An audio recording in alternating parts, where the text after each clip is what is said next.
आइए मेरे दोस्तों, मैं आपको गांव गुजरवास के अंदर लेके चल रहा हूँ।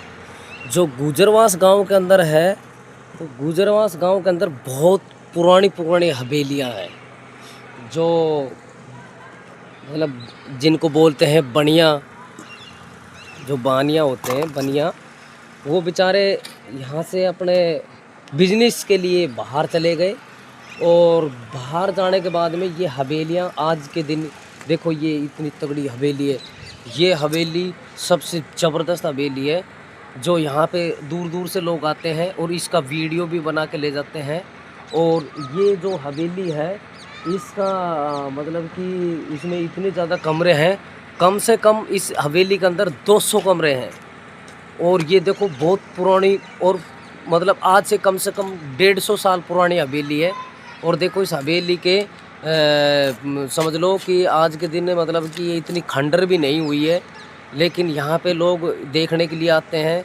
और जो इस हवेली के जो रहने वाले इंसान हैं, वो पता नहीं कलकत्ता है या कहीं है, क्योंकि मैं यहाँ पे आया हूँ, मुझे इतना मालूम नहीं है कि इस हवेली का मालिक है कौन, ठीक है।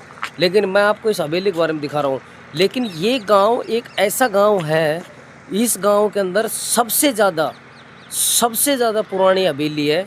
देखो मैं आपको एक गांव की लोकेशन दिखा रहा हूँ। गांव देखो आप, एक वो हवेली दिख रही सामने, एक वो हवेली दिख रही सामने।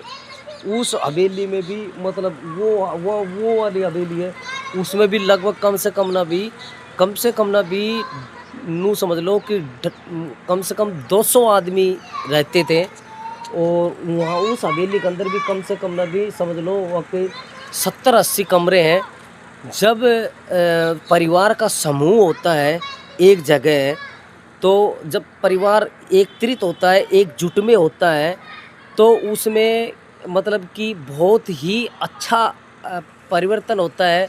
और परिवार में भी हंसी खुशी होती है। और परिवार में भी मतलब कि बहुत सी मतलब कि ऐसी है कि कभी उस परिवार में कभी किसी चीज़ की कोई कमी नहीं आएगी। क्योंकि जो परिवार एक ही इंसान के पीछे, यानी कि जिस तरीके से भगवान के पीछे सारी सृष्टि है, सारा संसार है, इसी तरीके से जब किसी आदमी इंसान के पीछे जब 70-80 इंसान उसी के पीछे चलते हैं, तो समझो वो इंसान उनके लिए भगवान के बराबर होता है। तो मैं आपको गुजरवास गांव का रहस्य दिखा रहा हूँ। जो गुजरवास गांव के अंदर जितना पुरानी हवेली है, शायद मैंने कभी भी किसी गांव के अंदर नहीं देखा है। देखो ये